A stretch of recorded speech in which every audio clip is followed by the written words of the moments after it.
In 1939, the United States of America was a nation at peace, wealthy, distant, and largely indifferent to the gathering storm across the oceans.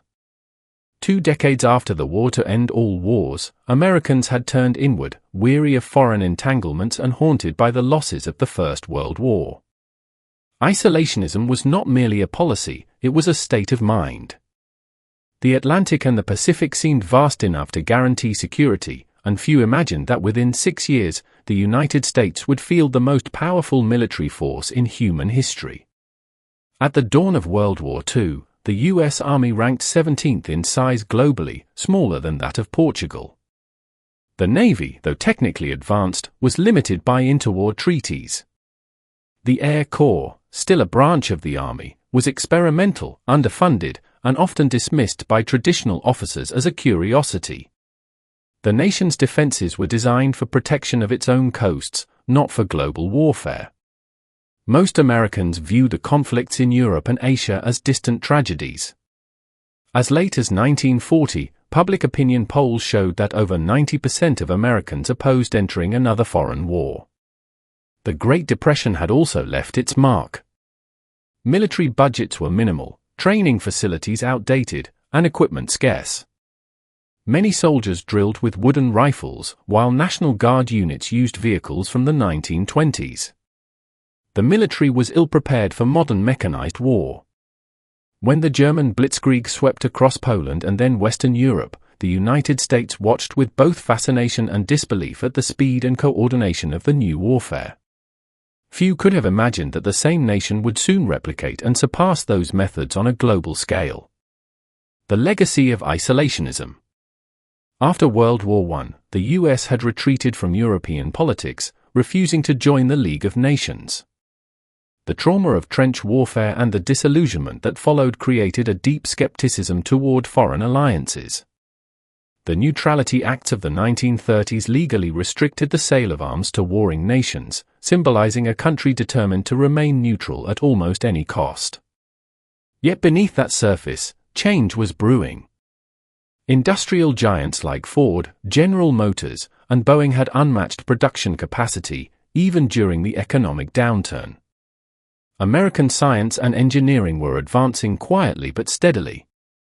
And while politicians debated neutrality, a new generation of officers, among them George C. L. Marshall, Dwight D. Eisenhower, and Omar Bradley, began to study the lessons of mechanized warfare unfolding in Europe. They saw what was coming, even if the nation did not. President Franklin D. Roosevelt, elected to an unprecedented third term in 1940, recognized the danger sooner than most. He famously described the United States as the great arsenal of democracy, warning that if the Axis powers triumphed, the oceans would no longer guarantee safety. But his hands were tied by Congress and by public opinion until events would force the nation's awakening. The gathering storm.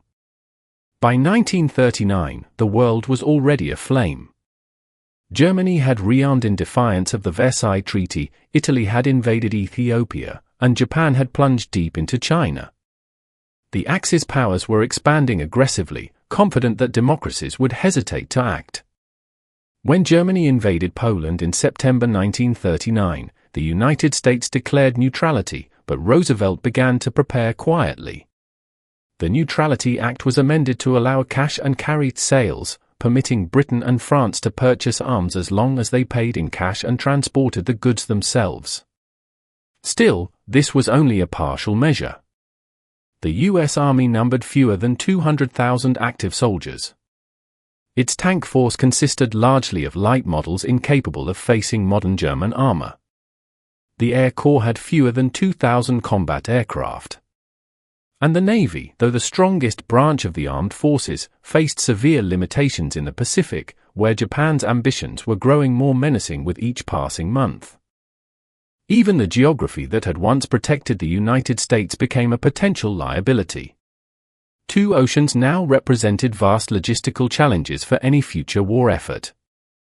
Few in 1939 could imagine that within 5 years, the United States would be conducting simultaneous operations in France, Italy, the Philippines, and the Pacific Islands, all supplied by an industrial machine that would dwarf every other in history. A nation divided. Inside the United States, the debate over involvement in Europe and Asia reached a fever pitch. The America First Committee, supported by figures like Charles Lindbergh, argued that war in Europe was not America's concern. Others, including Roosevelt and a growing segment of the public, feared that isolationism would invite disaster. The fall of France in 1940 and the relentless bombing of Britain shook many Americans. The illusion of distance began to fade. Still, there was no appetite for war. Conscription, the first in U.S. peacetime history, was enacted only in 1940, and even then, soldiers were limited to 1 year of service within the Western Hemisphere. The military remained an institution of limited prestige, few foresaw it becoming a global powerhouse. But the industrial foundation of America, the same factories that built automobiles, refrigerators, and radios, was a sleeping giant. When awakened, it would prove unstoppable. The world turns toward the Pacific. While Europe dominated headlines, the Pacific was becoming a flashpoint. Japan's invasion of China in 1937 and its expansion into French Indochina alarmed Washington. The United States responded with economic sanctions, freezing Japanese assets and cutting off oil exports. Japanese leaders viewed these actions as an existential threat to their empire. Tensions rose steadily throughout 1941, culminating in diplomatic deadlock. Few realized that the countdown to war had already begun. The Pacific Fleet, stationed at Pearl Harbor, Hawaii, was America's primary deterrent. But it was also a target, its battleships lined neatly in shallow waters, a symbol of complacency. The Japanese military, determined to neutralize American power before it could fully mobilize, began planning a preemptive strike. The moment before the awakening. By late 1941, the United States was no longer neutral in spirit. American factories were producing arms for Britain and the Soviet Union through the Lend-Lease program. Convoys sailed under the constant threat of German U-boats in the Atlantic. Roosevelt's fireside chat spoke of the defense of freedom everywhere. Yet officially, the United States was still at peace. Soldiers trained, factories expanded, and ships were built, but the storm had not yet broken. On the eve of December 7, 1941, most Americans went about their daily lives unaware that history was about to shift irreversibly. Within hours, the illusion of safety would vanish in a cloud of smoke and fire over Pearl Harbor. The sleeping giant would awaken, angry, united, and unstoppable. When President Franklin D. Roosevelt delivered his radio address on December 29, 1940, declaring that the United States must be the great arsenal of democracy, the country was still officially at peace. Yet behind the rhetoric lay a remarkable truth: America's vast industrial and scientific potential was already shifting toward war production long before a formal declaration was made. The United States was preparing to fight, not for conquest, but for survival of the free world. The transformation was not spontaneous. It required vision, coordination, and an unprecedented mobilization of resources. In just 4 years, the United States would outproduce all Axis powers combined. Between 1940 and 1945, American factories would deliver nearly 300,000 aircraft, 86,000 tanks, 6,000 naval vessels, and millions of tons of munitions. This staggering output was more than a feat of industry, it was a logistical miracle that reshaped the course of history. The foundations of industrial mobilization. By 1940, U.S. industry had already begun to recover from the Great Depression. Massive infrastructure programs under the New Deal, dams, power plants, roads, had built the foundations of an industrial society capable of enormous expansion. But the idea of total mobilization for war was new. The United States had never fought a modern global conflict that demanded coordination across every sector of the economy. Roosevelt understood that to confront the Axis, America's strength would not lie in the size of its army but in its industrial capacity. In 1940, he created the National Defense Advisory Commission, followed by the Office of Production Management, OPM, in 1941. These agencies connected government with private industry, ensuring that factories could rapidly convert from civilian to military production. The model was revolutionary. Instead of nationalizing industry, as Germany or the Soviet Union had done, the US government partnered with private corporations. Companies such as Ford, General Motors, Boeing, and DuPont were not merely contractors, they became essential components of a coordinated war effort. The conversion of industry. In 1941, Henry Ford's company began constructing the Willow Run plant in Michigan, an assembly line unlike anything the world had seen. Designed to produce the B-24 Liberator bomber, it eventually reached a pace of one aircraft every 63 minutes. What had once been the world's largest automobile producer was now the world's largest manufacturer of warplanes. General Motors produced tanks and armored vehicles instead of cars.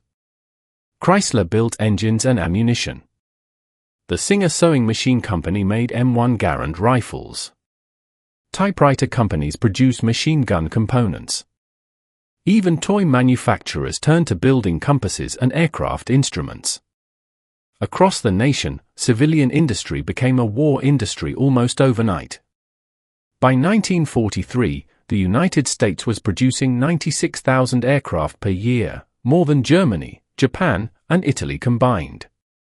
Shipyards along the coasts launched the Liberty ships, mass-produced cargo vessels that could be assembled in as little as 42 days. These ships would carry the lifeblood of Allied operations, food, ammunition, oil, and vehicles to every corner of the globe. The Lend-Lease program, supplying the world. Officially, the United States did not enter the war until December 1941. Yet through the Lend-Lease Act, signed in March of that year, the US effectively became the logistical engine of the Allied world. The law allowed the transfer of weapons, vehicles, and supplies to any nation deemed vital to the defense of the United States. Between 1941 and 1945, the US provided 44,000 tanks and armored vehicles, 427,000 trucks, 13,000 locomotives and rail cars, 14,000 aircraft to Britain and the Soviet Union, and millions of tons of food and fuel. These supplies sustained the British Isles during the darkest days of the Blitz and helped the Soviet Union survive the German onslaught at Stalingrad. Roosevelt's gamble paid off. The industrial might of the United States became a decisive weapon long before its armies reached the battlefield. Managing the war economy. To coordinate this massive effort, the Roosevelt administration established the War Production Board, WPB, in January 1942, shortly after the attack on Pearl Harbor. The WPB held near-total authority over production priorities, raw materials, and labor allocation. Civilian consumption was restricted. Automobiles, for instance, ceased production for the duration of the war. Factories once producing luxury goods now made weapons and spare parts. At its peak, 37% of the US economy was devoted directly to war production. Civilian rationing became part of daily life. Rubber, gasoline, and even coffee were controlled commodities. Yet rather than resist, the public embraced the effort with patriotic determination. War bonds, propaganda posters, and community drives kept morale high. The home front became an extension of the battlefield. By 1944, US industrial output had surpassed that of all other combatant nations combined. The economy had achieved full employment, and for the first time since the Great Depression, prosperity returned, but at the cost of unrelenting labor and sacrifice. Labor and workforce transformation. The demand for labor was immense. As millions of men entered the armed forces, industry turned to new sources of manpower. Women entered factories in unprecedented numbers, symbolized by the iconic Rosie the Riveter. Between 1941 and 1945, the number of working women increased by 6 million. African Americans, too, found new opportunities in defense industries, though often in the face of segregation and discrimination. To prevent racial unrest and labor shortages, Roosevelt issued Executive Order 8802, prohibiting discrimination in defense contracts. This marked the beginning of a slow but significant social transformation. War mobilization became a catalyst for change. Unions, industry leaders, and government officials collaborated under the no-strike pledge, ensuring that production would not falter. The result was astonishing. Factories operated 24 hours a day, 7 days a week, in what historians later called the miracle of American production. Science and innovation, the hidden arsenal. Behind the assembly line stood a quieter revolution in science and technology. The U.S. government established the Office of Scientific Research and Development, OSRD, led by engineer Vannevar Bush. This agency coordinated research between universities, laboratories, and the military, producing advances in radar, computing, medicine, and explosives. Radar technology, developed jointly with Britain, became one of the war's most decisive tools, turning the tide in the Battle of the Atlantic and giving Allied forces early warning of enemy attacks. New materials, like synthetic rubber and plastics, compensated for shortages of natural resources. Penicillin, mass-produced for the first time, saved countless lives on the front lines. Perhaps most secret of all was the Manhattan Project, which began in 1942 under OSRD supervision, a scientific endeavor that would ultimately end the war and redefine warfare itself. An economy of total war. The sheer scale of production was staggering. Between 1940 and 1945, American factories produced 2.4 million trucks, 300,000 aircraft, 86,000 tanks, 70,000 landing craft, and nearly 6 million rifles. Steel output tripled. Oil production doubled. The United States supplied not only its own forces but those of Britain, the Soviet Union, China, and dozens of smaller Allied nations. By 1944, one American ship left a U.S. port every 5 minutes, carrying supplies across dangerous waters. The Axis powers could not compete with this capacity. Even as German and Japanese forces achieved tactical victories, their industries were being strangled by shortages and Allied bombing. America's industrial machine ensured that every loss on the battlefield could be replenished tenfold. The transformation complete. By the end of 1942, the transformation was complete. The United States had gone from a nation of limited military means to a war-producing giant unlike anything in history. The phrase "an arsenal of democracy" was no longer a metaphor, it was a description of fact. Factories, once symbols of peacetime prosperity, became the engines of victory. The nation's economy was now inseparable from its military power. From the deserts of North Africa to the jungles of the Pacific, every tank tread, bullet, and plane bore the mark of American industry. The sleeping giant was now fully awake, and its thunder would soon be heard across every battlefield on Earth. When the United States entered World War II in December 1941, it faced a paradox. The nation possessed the greatest industrial and financial resources in the world, but its armed forces were still small, fragmented, and untested. Turning this potential into real military power would require an extraordinary organizational effort, led by visionary officers, engineers, and millions of ordinary Americans who would soon become soldiers, sailors, and airmen. The United States did not simply expand an existing military, it built a modern global army virtually from nothing. In 1939, the entire U.S. Army numbered fewer than 190,000 men, barely enough to garrison the continental United States. Its equipment was obsolete, its doctrines outdated, and its leadership still rooted in the lessons of World War I. By 1945, it would command over 8 million soldiers, deploy across every continent, and become the backbone of Allied victory. This transformation was not automatic. It was the result of planning, improvisation, and relentless adaptation to the demands of modern mechanized warfare. A small army in a dangerous world. In 1939, the United States Army was smaller than that of Romania. Many divisions existed only on paper, and those that were active often trained with wooden rifles or trucks labeled tank in chalk. The country's isolationist politics had limited funding for defense since the 1920s. The National Guard served as a reserve force but was unevenly trained and equipped. American officers studied the early campaigns in Europe with fascination and alarm. The German blitzkrieg in Poland and France demonstrated that the future of warfare lay in speed, coordination, and combined arms, tanks, infantry, artillery, and air power working together. The U.S. Army, still organized for slow, trench-style warfare, would have to reinvent itself entirely. One man recognized this challenge early: General George C. Marshall, appointed Army Chief of Staff in 1939. Marshall understood that the coming war would require not just new weapons, but new leadership, organization, and doctrine. He began quietly rebuilding the Army even before Pearl Harbor, replacing outdated officers with younger, more dynamic commanders, among them Dwight D. Eisenhower, Omar Bradley, and George S. Patton.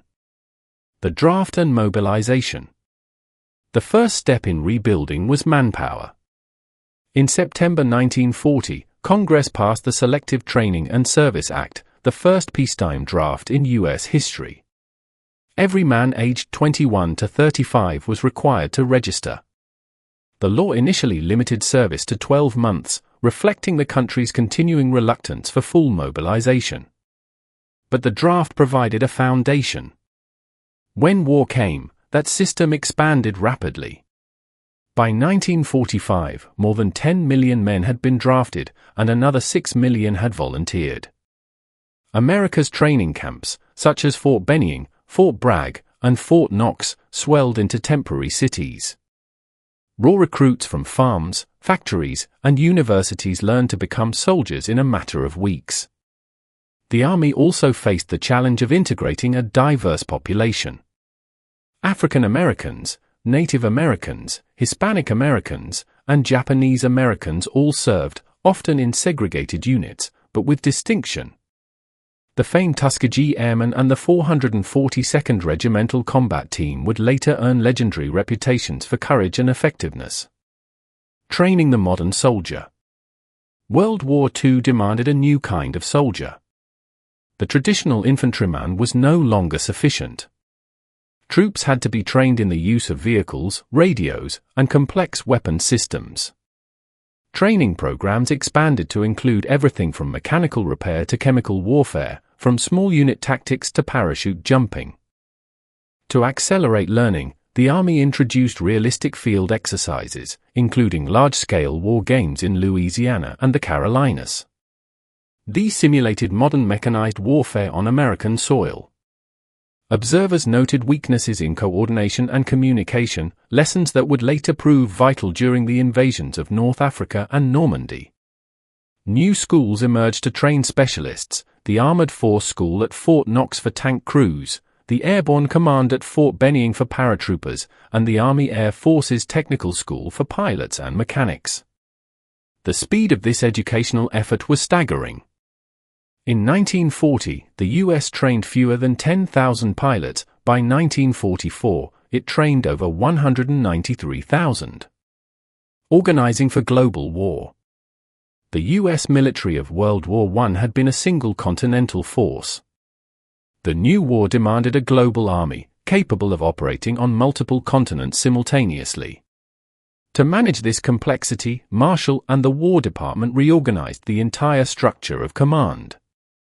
In March 1942, the War Department Reorganization Plan divided the Army into three major commands. Army Ground Forces, AGF, responsible for combat divisions and training. Army Air Forces, AAF, the rapidly expanding aerial arm under General Henry Hap Arnold. Army Service Forces, ASF, responsible for supply, logistics, and administration. This structure allowed for efficiency and specialization. The Army could now train, equip, and deploy millions of men without collapsing under its own bureaucracy. It was a managerial triumph as much as a military one. Weapons and equipment. At the start of the war, American forces were poorly equipped. The standard rifle, the Springfield M1903, dated back to 1903. Tanks were light and undergunned. Artillery was scarce. But the industrial surge described in the previous chapter quickly changed that. The new M1 Garand rifle, adopted in 1936 but slow to enter production, became the standard infantry weapon, semi-automatic, reliable, and superior to most Axis rifles. Armored units received the M for Sherman tank, mass-produced in the thousands. While not as heavily armored as German Tigers, the Sherman's mechanical reliability and sheer numbers made it decisive in later campaigns. The Army also developed new transport systems, the Jeep, Willys MB, a versatile all-terrain vehicle, and the GMC 2.5-ton truck, known as the Deuce and a Half, which became the logistical backbone of Allied armies. By 1944, U.S. divisions were some of the best equipped in the world. Every soldier had personal gear, medical support, and consistent food rations, luxuries unknown to many of their opponents. The Army Air Forces. No transformation was greater than that of the Army Air Forces, AAF. In 1939, it had fewer than 2,000 aircraft and a limited strategic vision. By 1945, it commanded over 80,000 planes and 500,000 personnel. Under General Hap Arnold, the AAF developed doctrines of strategic bombing, long-range navigation, and air superiority. Factories like Boeing and North American Aviation turned out the aircraft that would define the war: the B-17 Flying Fortress, the P-51 Mustang, and the B-29 Superfortress. The latter would deliver the atomic bombs that ended the conflict, symbolizing the ultimate reach of American air power. Training and production were synchronized to an extraordinary degree. Pilots trained in the deserts of the American Southwest, mechanics learned to service engines in record time, and engineers worked around the clock to improve range, payload, and survivability. The AAF became not just a branch of the Army, it became a symbol of modern warfare itself. Leadership and strategy. Central to the American military's rise was the quality of its leadership. George C. Marshall was more than a general, he was an organizer of victory. His calm professionalism and insistence on merit over politics shaped the officer corps. He promoted talented individuals regardless of seniority. Dwight D. Eisenhower, once an obscure staff officer, became Supreme Allied Commander. George S. Patton, known for his aggressive tactics, was unleashed to command armored forces. Omar Bradley became the soldier's general, known for his humanity and tactical skill. Together, these men forged an army that was flexible, modern, and capable of coalition warfare. Under their command, American forces would learn to coordinate with British, Canadian, Free French, and later Soviet allies, a feat of diplomacy and logistics unprecedented in military history. An army of citizens. Perhaps the most remarkable aspect of America's wartime army was its character. Unlike Germany or Japan, the United States relied on citizen soldiers, teachers, mechanics, farmers, and students who left civilian life to serve. They were not professional warriors, they were ordinary people who adapted to extraordinary circumstances. This democratic army carried the values of the society it defended: initiative, adaptability, and teamwork. Officers were encouraged to listen to enlisted men, innovation was rewarded. The result was a military culture uniquely suited to a fast-changing, global conflict. By 1945, the United States had not only built the largest army in its history, it had built one of the most effective and disciplined forces ever assembled. From Normandy to Okinawa, these men and women carried the industrial, moral, and human power of an entire nation. The Second World War was not only a clash of armies and ideologies, it was a race of technology. Victory would belong not merely to those who could fight hardest, but to those who could adapt fastest. From radar to jet propulsion, from code breaking to nuclear physics, the war accelerated scientific progress at a pace the world had never seen. For the United States, technology became both a weapon and a philosophy. It was the bridge between its industrial might and its military capability, the means by which factories, laboratories, and battlefields became parts of a single, coordinated system. This union of science, government, and private industry would define modern warfare and reshape global power forever. The birth of the scientific war. Before 1939, military science in America was modest. Research was limited, budgets were small, and most innovation came from Europe. But as the world descended into war, the US recognized that technological inferiority could be fatal.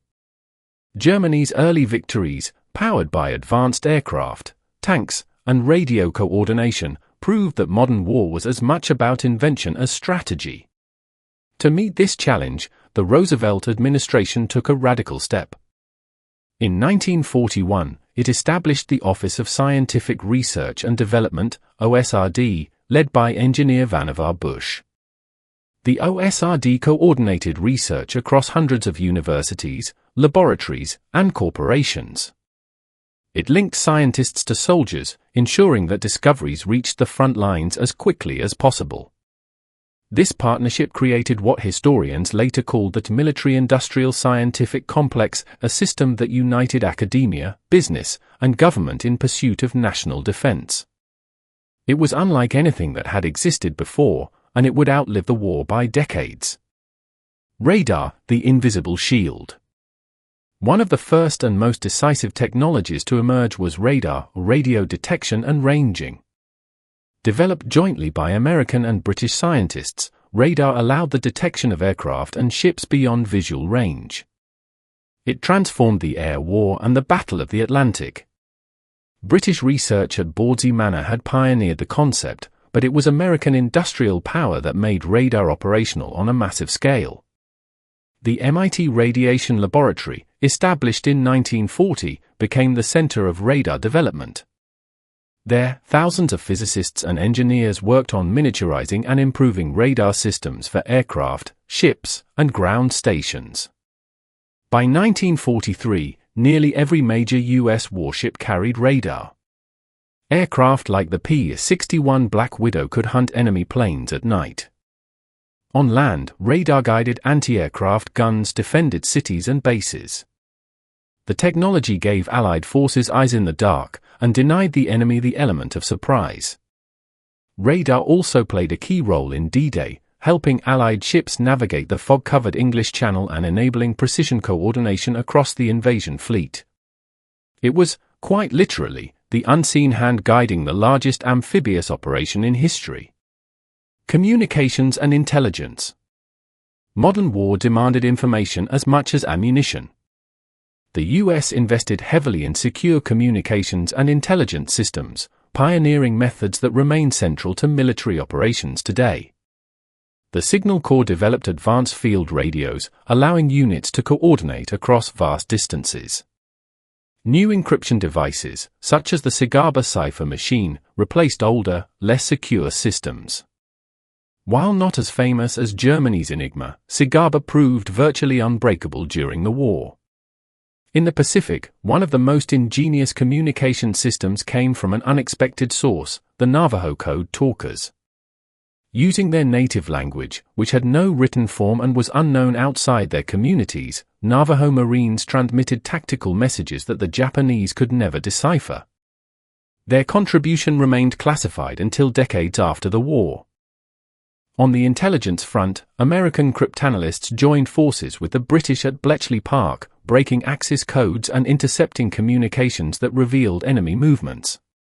The success of Allied code breaking, particularly against Japanese naval codes, was crucial to victories such as the Battle of Midway, where U.S. forces ambushed and destroyed a Japanese carrier fleet based entirely on intercepted signals.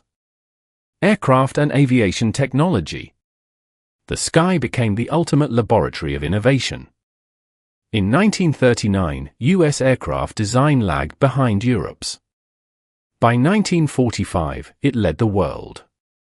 The transformation was driven by relentless experimentation, high-risk engineering, and the unmatched capacity of American industry to turn prototypes into mass production. Aircraft evolved from simple aluminum machines into complex, high-performance systems. The B-17 Flying Fortress and B-24 Liberator dominated strategic bombing over Europe.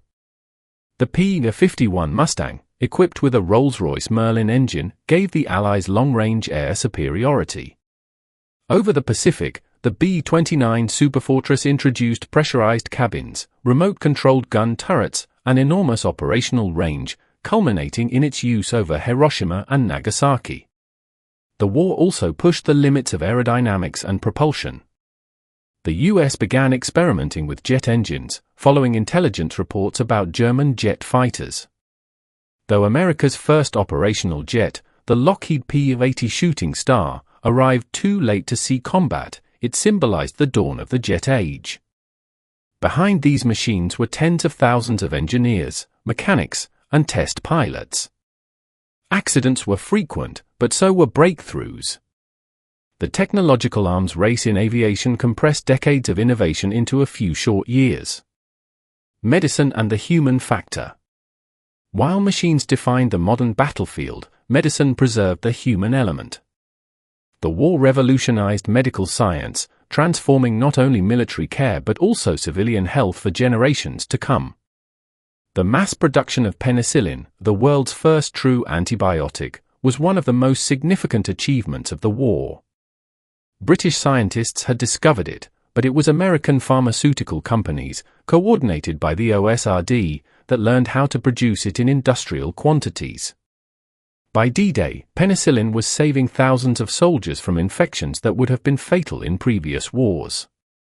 Blood transfusion techniques, portable surgical units, and new antiseptics were introduced on the battlefield.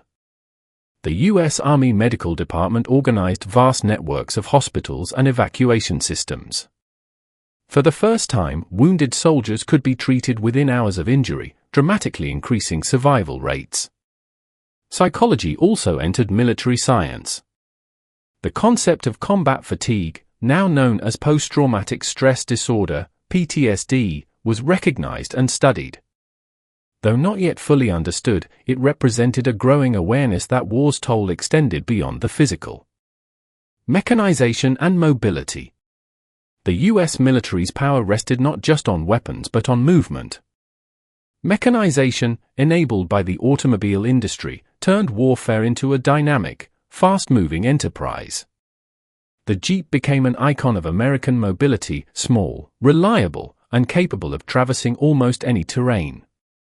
More than 600,000 were produced, serving in every theater. Trucks, amphibious vehicles, and portable bridges followed, allowing American forces to advance with unprecedented speed.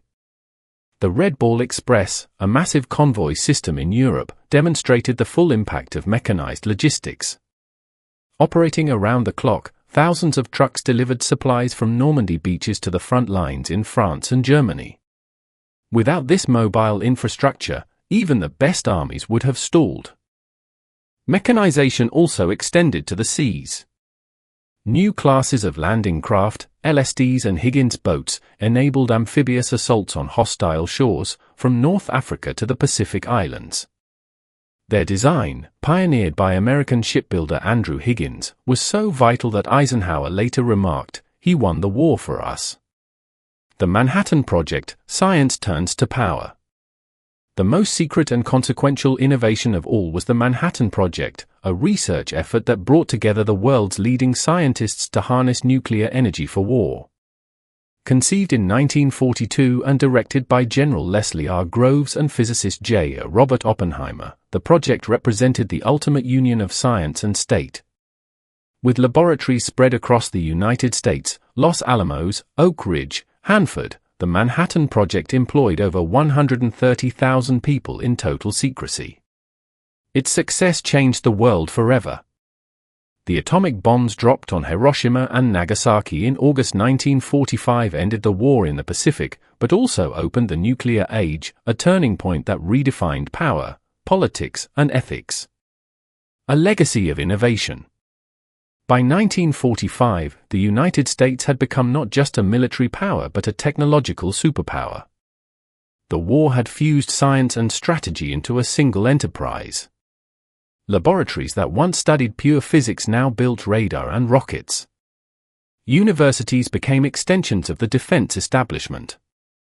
Corporations learned that research and engineering could determine the fate of nations. The lessons of that transformation would shape the modern world.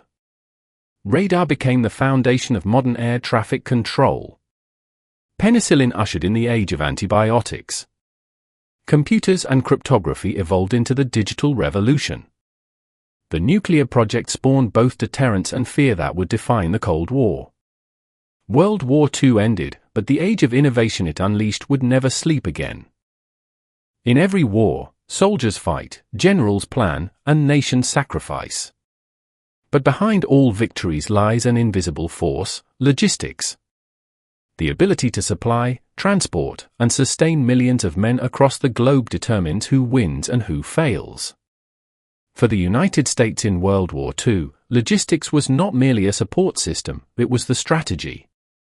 No other country in history had ever attempted to wage war on such a global scale, across two vast oceans and multiple continents. The American logistical machine, powered by industry, ingenuity, and organization, became the true arsenal of democracy. The scale of the challenge. When the US declared war in December 1941, it faced a logistical nightmare. Its forces were scattered, its bases limited, and its transport ships few. Supplies had to cross thousands of miles of ocean under constant threat from German submarines and Japanese aircraft. The Army and Navy quickly realized that traditional methods of supply, short, linear lines from depot to front, were impossible. This would be a war of movement across oceans and continents, requiring a new kind of logistical planning, flexible, adaptive, and global. By 1945, the scale of American logistics was staggering. Over 16 million tons of supplies shipped to Europe and Africa. Nearly 30 million tons transported across the Pacific. More than 3 billion gallons of fuel delivered by sea, pipeline, and truck. And over 6 million vehicles produced and distributed worldwide. It was a feat of organization unmatched in human history, a war within a war, fought by quartermasters, engineers, and transport crews who rarely saw the front lines, yet whose work decided its fate. The U.S. Army Service Forces. To manage this vast enterprise, General George C. Marshall created a new command structure in 1942, the Army Service Forces, ASF, led by Lieutenant General Brehon B. Somervell. Somervell, a brilliant but demanding organizer, saw logistics as an art of movement. His motto was simple: get it done. Under his command, the ASF controlled everything from uniforms and rations to ships, trucks, and construction. It became the beating heart of America's military machine. The ASF oversaw thousands of supply depots, repair shops, and training centers. It coordinated with the War Shipping Administration, the Navy, and the Allies to keep supply lines open. Its efficiency allowed the Army Ground Forces and the Army Air Forces to focus on fighting, confident that food, ammunition, and fuel would always arrive, somehow, somewhere. Shipping, the lifeline of global war. The ocean was both the greatest obstacle and the greatest highway of the war. Every bullet, ration, and jeep destined for battle had to travel by sea. At the start of the war, German U-boats dominated the Atlantic, sinking merchant ships faster than the Allies could replace them. In 1942 alone, more than 1,000 Allied vessels were lost. The United States responded with industrial determination. The answer came in the form of the Liberty ship, a standardized cargo vessel designed for mass production. Built in as little as 42 days, Liberty ships carried everything from tanks to coffee. More than 2,700 were launched between 1941 and 1945, transforming the tides of supply. Their successors, the Victory ships, were faster and more durable, ensuring that Allied convoys reached Britain, North Africa, and later France in time for major offensives. Convoy systems, radar-equipped escorts, and air patrols reduced losses dramatically by 1943. The once deadly Atlantic became a secure artery of Allied strength. Logistics in the European theatre. The liberation of Europe was not only a triumph of arms but of organization. Every American division that landed in North Africa, Italy, or Normandy was supported by an intricate network of supply routes, depots, and transport units. After the D-Day invasion in June 1944, the logistical challenge reached its peak. Within weeks, hundreds of thousands of troops and millions of tons of supplies had to be unloaded onto beaches that had no ports. To solve this, the Allies built Mulberry harbors, massive artificial ports made from floating concrete structures and sunken ships. These temporary harbors at Omaha and Gold Beaches allowed for the continuous unloading of supplies even before major ports like Cherbourg were captured. From there, supplies moved inland via truck convoys, trains, and pipelines. The most famous of these operations was the Red Ball Express, launched in August 1944. The Red Ball Express. The Red Ball Express was a logistical miracle and a symbol of American improvisation. With the French rail system destroyed, Allied forces advancing faster than expected, and fuel running low, the U.S. Army created a non-stop convoy network to supply the front lines. Operating 24 hours a day, thousands of trucks, mostly driven by African American soldiers, carried fuel, ammunition, and food from Normandy depots to Patton's Third Army and beyond. Over 5,000 vehicles ran simultaneously, following a one-way loop system along designated Red Ball routes. Between August and November 1944, they delivered more than 400,000 tons of supplies. It was dangerous, exhausting work. Drivers faced poor roads, weather, enemy air attacks, and mechanical breakdowns. But without their effort, the Allied advance across France would have halted. As Patton himself admitted, "My men can fight only as long as you keep them supplied." Fuel, the lifeblood of modern war. If logistics was the body of the military machine, fuel was its blood. Tanks, trucks, aircraft, and ships all depended on a steady flow of petroleum products. To maintain that flow, engineers built the Operation Pluto pipeline under the ocean, an audacious project to lay fuel pipelines across the English Channel. From 1944 onward, Pluto delivered millions of gallons of fuel directly to the advancing Allied armies in France, bypassing the need for tankers. In Europe and the Pacific alike, portable refineries, tank farms, and fuel depots sprang up wherever needed. Engineers learned to move gasoline almost as efficiently as ammunition, a critical capability in the age of mechanized warfare. Building the Pacific War. While Europe's logistical challenges were immense, the Pacific theater presented something even more daunting: distance. The Pacific was a war fought across an ocean larger than all the world's landmasses combined. Every island base, every landing, every advance required immense amounts of material, all shipped from the continental United States, then offloaded onto beaches under enemy fire. The Navy and Marine Corps worked hand in hand with the Army to create floating supply bases, fleets of cargo ships and repair vessels that could move with the invasion forces. Amphibious operations depended on specialized landing craft, portable piers, and prepackaged supplies. Engineers pioneered the concept of island hopping, building logistics hubs on captured islands to support the next leap forward. By 1945, the U.S. had constructed a chain of bases stretching from Hawaii to Okinawa, each connected by a network of ships, aircraft, and depots. It was a logistical web that spanned half the globe. The engineers, builders of victory. Behind every supply convoy and airfield stood the U.S. Army Corps of Engineers. Their work was monumental. They built airstrips on coral reefs, bridges across rivers, and roads through jungles and mountains. In Europe, they repaired railways and cleared minefields. In the Pacific, they blasted airfields out of volcanic rock. During the Normandy invasion, combat engineers cleared obstacles under fire to allow landing craft to reach the beaches. Their motto, Essayons, meaning "let us try," embodied the spirit of American logistics: resourceful, determined, and relentlessly practical. Feeding and equipping millions. Feeding millions of soldiers required another kind of ingenuity. The Quartermaster Corps developed standardized rations that were lightweight, nutritious, and durable. The K ration and C ration became staples of the American military diet, designed for both field conditions and long-term storage. Uniforms, boots, medical kits, and weapons were likewise standardized and mass-produced. The U.S. learned to think of war as an industrial process, parts interchangeable, systems repeatable, supply continuous. Even the mail system became a logistical marvel. The Army Postal Service handled over 1 billion pieces of mail during the war, keeping morale high among troops far from home. Lend-Lease and global support. American logistics extended beyond its own forces.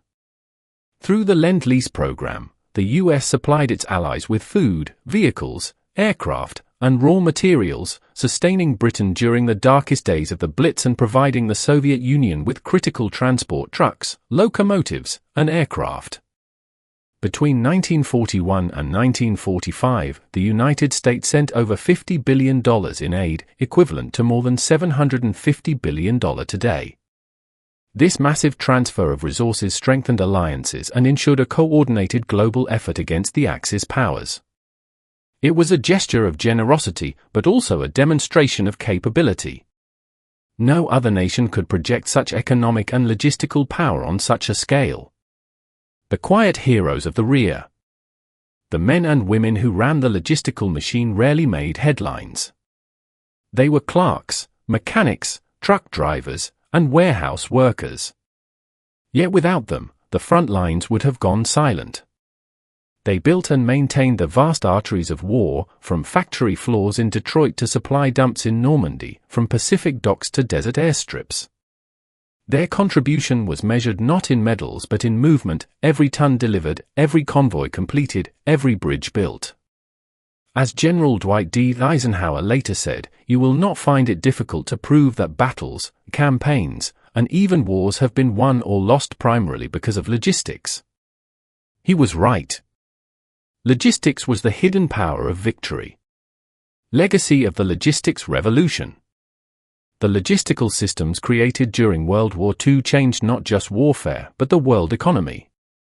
The standardized production methods, transportation networks, and global coordination developed during the war became the foundation of post-war commerce and international development. Container shipping, modern air transport, and just-in-time supply chains all trace their roots to wartime logistics. The experience taught the U.S. that power was not only measured in weapons or armies, but in the ability to move, sustain, and coordinate them anywhere on Earth. By mastering logistics, the United States proved that victory in modern war depended as much on organization as on courage. It was the triumph of system over chaos, of planning over chance, and it set the standard for every military that followed.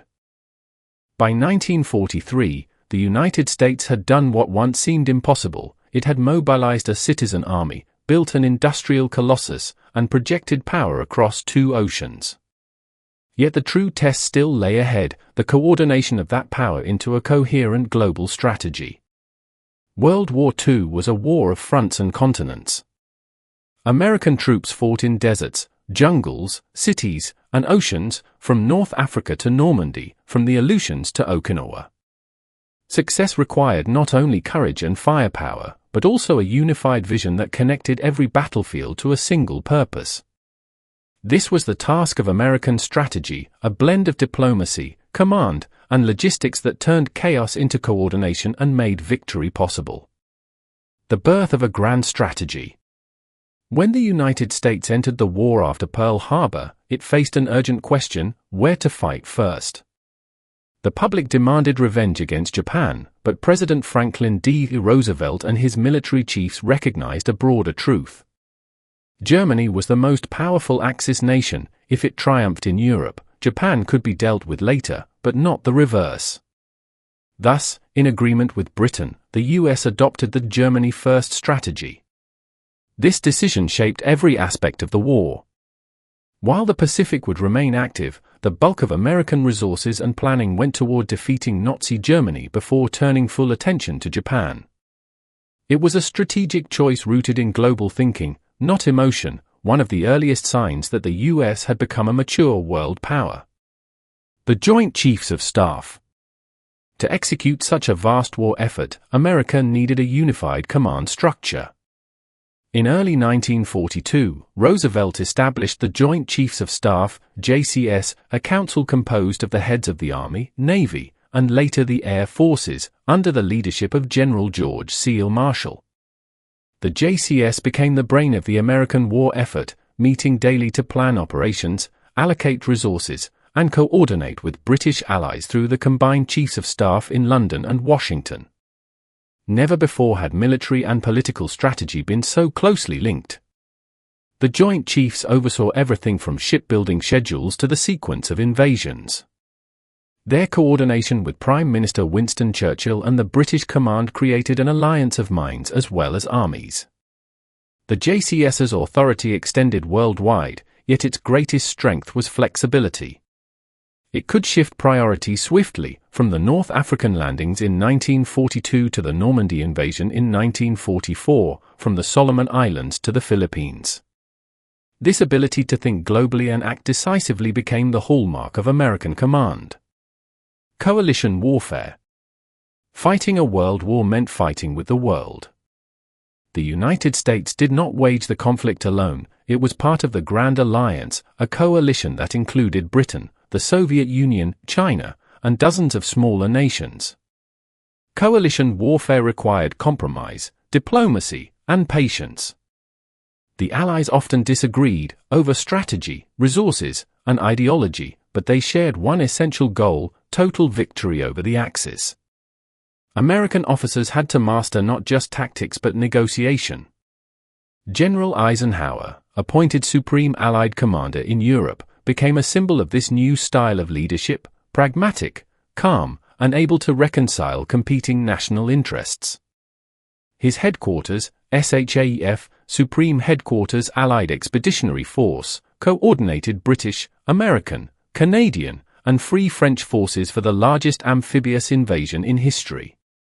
In the Pacific, coordination was even more complex.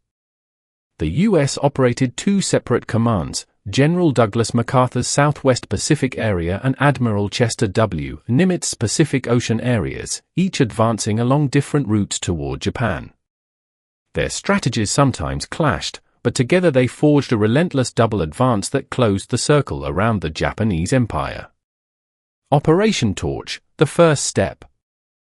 The first major American offensive of the war came not in Europe or the Pacific, but in North Africa.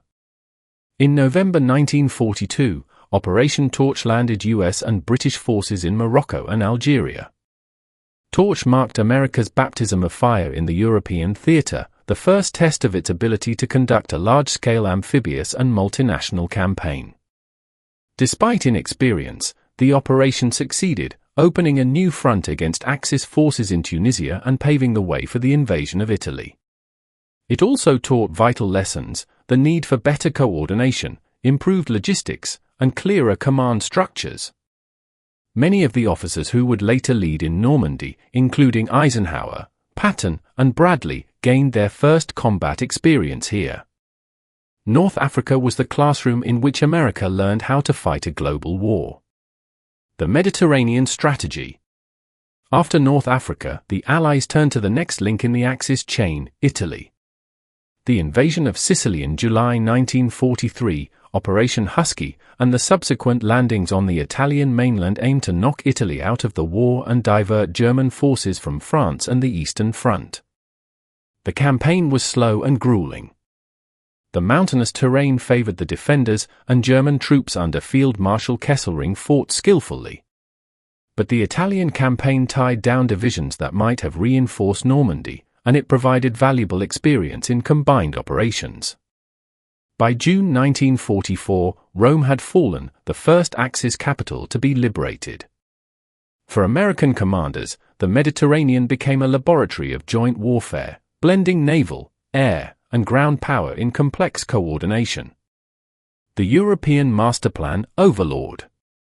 While battles raged in Italy, planners in England prepared for the decisive blow, the invasion of Nazi-occupied France. Operation Overlord, the code name for the D-Day landings, was the largest military operation in history. It required 2 years of preparation, deception, and build-up. Under Eisenhower's supreme command, Allied forces amassed over 150,000 troops, 5,000 ships, and 11,000 aircraft for the assault on June 6, 1944. The invasion succeeded because of meticulous planning and coordination, intelligence from the resistance, engineering of artificial harbors, control of the air, and an unbreakable supply chain. The landings at Normandy opened the long-awaited Western Front, sealing Germany's fate. From that day onward, the strategic initiative belonged entirely to the Allies. Global war in the Pacific. While Europe moved toward liberation, the Pacific War continued to test American endurance. The distances were vast, the terrain alien, and the enemy fanatically determined. Here, the U.S. pursued a twin strategy. Nimitz Central thrust through the Central Pacific, Gilbert's, Marshall's, Marianas. MacArthur's southern advance through New Guinea and the Philippines. This island-hopping strategy bypassed heavily fortified Japanese strongholds, capturing key islands to use as airbases and naval anchors. Each step brought U.S. bombers closer to Japan itself. The Pacific War also introduced a new kind of joint command: Navy, Army, Marines, and Air Forces working together across sea and sky. Amphibious operations, such as Tarawa, Saipan, and Iwo Jima, demonstrated the brutal efficiency of America's integrated strategy. By 1945, the U.S. Navy ruled the Pacific, and American bombers from the captured Marianas were reducing Japanese cities to rubble. The air and naval dimensions. Air power was central to the American global strategy. Strategic bombing aimed to cripple Axis industry and morale. The 8th Air Force, based in England, launched massive daylight raids on German cities and factories, while the 15th Air Force struck targets from Italy. Though costly in lives, these campaigns weakened Germany's capacity to fight, destroyed its oil supply, and forced the Luftwaffe into a defensive war of attrition. At sea, American strategy was equally decisive. The U.S. Navy's carrier task forces became floating fortresses, fast, mobile, and nearly unstoppable. The Battle of Midway in 1942 had already turned the tide. Later battles at Leyte Gulf and Okinawa confirmed American naval dominance. Submarines choked Japan's merchant shipping, isolating its islands and starving its war machine. Control of sea and air gave the U.S. complete freedom to strike anywhere, anytime. Commanders and coordination. The genius of American strategy lay not in one man but in a system, a command culture that valued initiative, cooperation, and delegation. General George C. Marshall managed the war from Washington, balancing resources between theaters. General Dwight D. Eisenhower united diverse Allied forces into a single effective army. Admiral Chester Nimitz led with quiet precision across the Pacific. General Douglas MacArthur, brilliant and controversial, reasserted American power in the Philippines. General Hap Arnold oversaw the largest air force ever assembled. Together, they formed a leadership network unlike any in history, professional, meritocratic, and united by purpose. Their collaboration proved that democracy could wage total war without sacrificing its principles.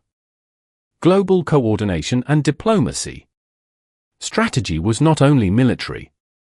Roosevelt, Churchill, and Stalin met at Tehran, 1943, Yalta, 1945, and other conferences to shape the grand design of victory. These meetings decided the timing of D-Day, the future of Eastern Europe, and the Soviet entry into the Pacific War.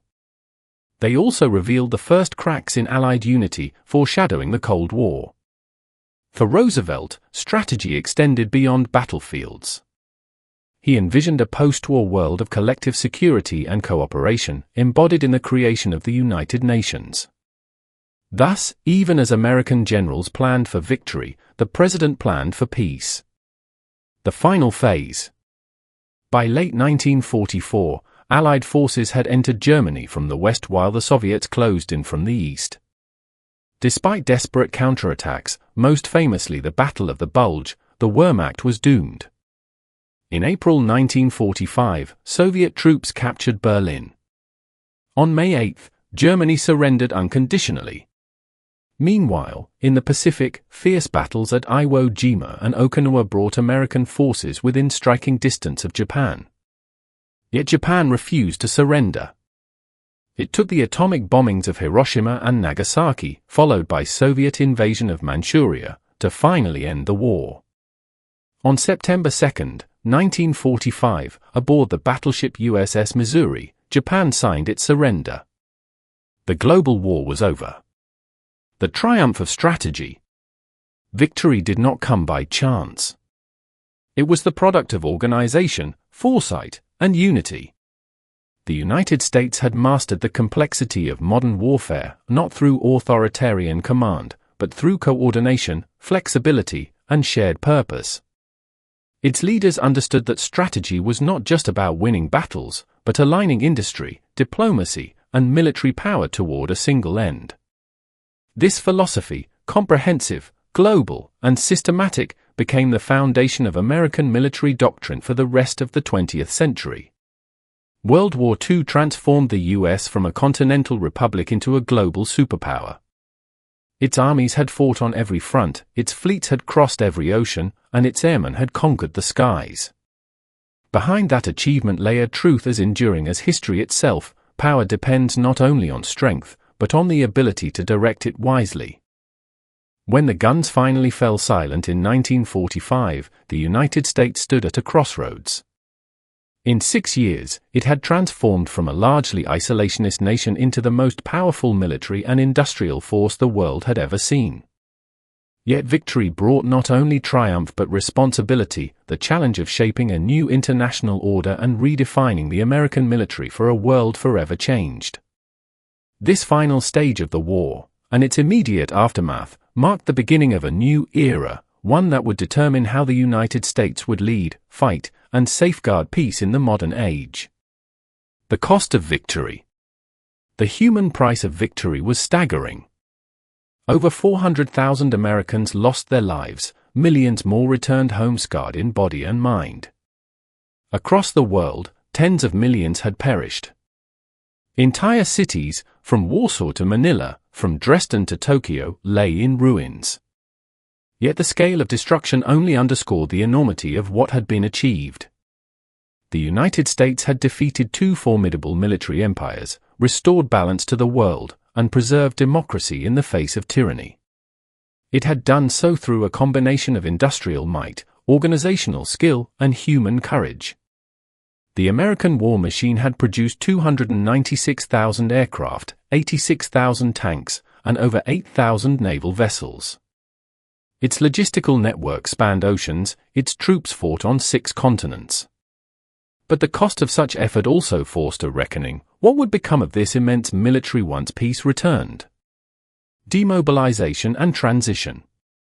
The American public, exhausted by war, demanded the return of normal life. Soldiers wanted to go home, and factories longed to shift from bombers to automobiles. By the end of 1946, over 10 million men and women had been demobilized from the armed forces. Military spending plummeted from wartime highs. Bases were closed, fleets were mothballed, and the once mighty armies of Europe and the Pacific were largely withdrawn. Yet total disarmament was impossible. The new atomic bomb had altered the meaning of power itself. Even as soldiers boarded ships for home, the world's first nuclear age was beginning, and the United States found itself the sole possessor of this devastating technology. The question now was no longer how to win wars, but how to prevent them. The birth of the atomic era. On August the 6th and 9th, 1945, the atomic bombings of Hiroshima and Nagasaki had demonstrated the terrifying potential of modern science. The US possessed a weapon so powerful that it could annihilate entire cities in seconds, and so influential that it reshaped global politics overnight. The Manhattan Project, once the most secretive enterprise in history, now became the foundation of a new strategic doctrine: deterrence. American leaders recognized that nuclear weapons could make future world wars unthinkable, but only if controlled wisely. In 1946, the United States proposed international oversight of atomic energy through the Baruch Plan, though the Soviet Union's refusal to cooperate signaled the coming divide of the Cold War. The military's role also evolved. The U.S. Army Air Forces argued that control of the atomic arsenal required an independent service branch, a demand that would lead, in 1947, to the creation of the United States Air Force. Occupation and Reconstruction. While demobilization continued, American forces remained abroad, not as conquerors, but as occupiers and rebuilders. In Germany, under General Lucius D. Clay, U.S. occupation authorities pursued a policy of denazification, demilitarization, and democratization. War criminals were tried at Nuremberg, while surviving cities received food and aid to prevent collapse. In Japan, General Douglas MacArthur oversaw a sweeping transformation. The Imperial Army was disbanded, the constitution rewritten, and women granted political rights. Japan's new constitution, adopted in 1947, renounced war as a means of national policy, a direct reflection of the horrors just witnessed. These occupations were unprecedented in scope and vision. Instead of vengeance, the United States sought to build stable, democratic allies. The success of this approach would later serve as a model for future peacekeeping and nation-building efforts. The GI Bill and the return home. Perhaps the most profound legacy of the war was not found on the battlefield, but in the homecoming. The Servicemen's Readjustment Act of 1944, better known as the GI Bill, offered returning veterans education, housing loans, and support for reintegration. Millions of former soldiers attended college, bought homes, and started businesses with government assistance. This massive investment in human capital reshaped American society, creating the modern middle class and fueling decades of economic growth. It also changed the relationship between citizens and the state. For the first time, the U.S. government recognized that those who served in war deserved support in peace. The GI Bill became a cornerstone of social policy and a lasting symbol of gratitude toward the greatest generation. Industrial and scientific transformation. The wartime mobilization had revolutionized American industry and science.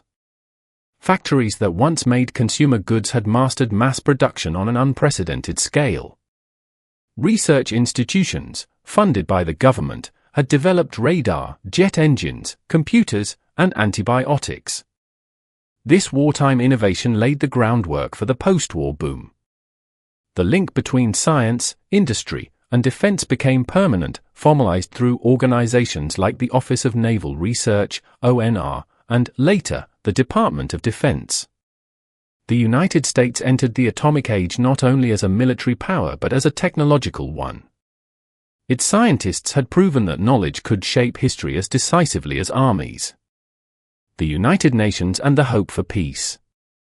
In April 1945, even before victory in Europe, delegates from 50 nations gathered in San Francisco to establish the United Nations.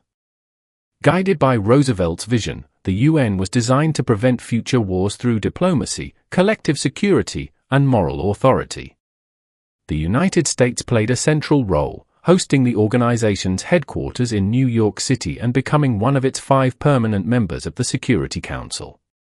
Though imperfect, the UN embodied the lessons of war. Peace required cooperation, not isolation. The world could no longer afford to retreat behind borders, the same borders that had failed to stop fascism's rise. The soldier's legacy. For the men and women who had served, the war remained a defining experience. They had crossed oceans, liberated nations, and witnessed the extremes of human courage and cruelty. Their shared service forged a sense of unity and purpose that transcended background and class. The American soldier, once a symbol of small-town citizenry, had become a professional figure, trained, disciplined, and part of a global force. This shift marked the emergence of the modern U.S. military, a standing institution ready to respond to crises anywhere in the world. Veteran stories filled books, films, and memories, shaping how Americans understood themselves. The war was not only a victory of arms, but of ideals, democracy, freedom, and endurance. The Cold War begins.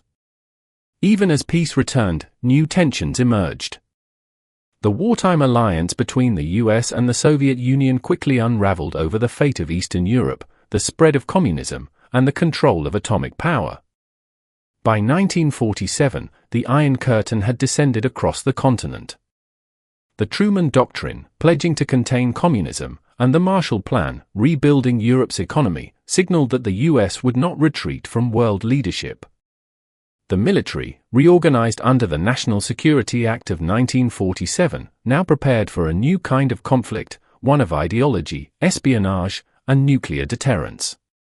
The lessons of World War II, coordination, mobility, and innovation, would define the coming Cold War. Cultural impact and memory.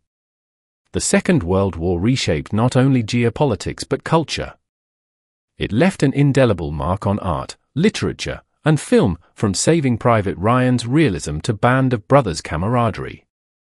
Memorials rose across the nation, and every town bore the names of its fallen. The war's legacy became both a source of pride and a solemn reminder of the cost of freedom. For decades, Americans would look back on the 1940s as a time when unity triumphed over division and purpose overcame fear, a benchmark against which later generations would measure themselves. The transformation complete. By 1945, the transformation of the United States was complete. It had entered the war as one power among many. It emerged as the leader of the free world. Its military stood unmatched in capability and reach. Its economy was the engine of global recovery. Its ideals of democracy and freedom became a model for others to follow. But this transformation carried a burden, the responsibility to uphold peace and prevent another catastrophe. The American military, once mobilized for total war, now became a guardian of a fragile peace, standing watch in Europe, Asia, and beyond. The era of isolation was over, the era of global leadership had begun. Conclusion: the legacy of power. The rise of American military power during World War II was more than a story of weapons or battles, it was a story of transformation.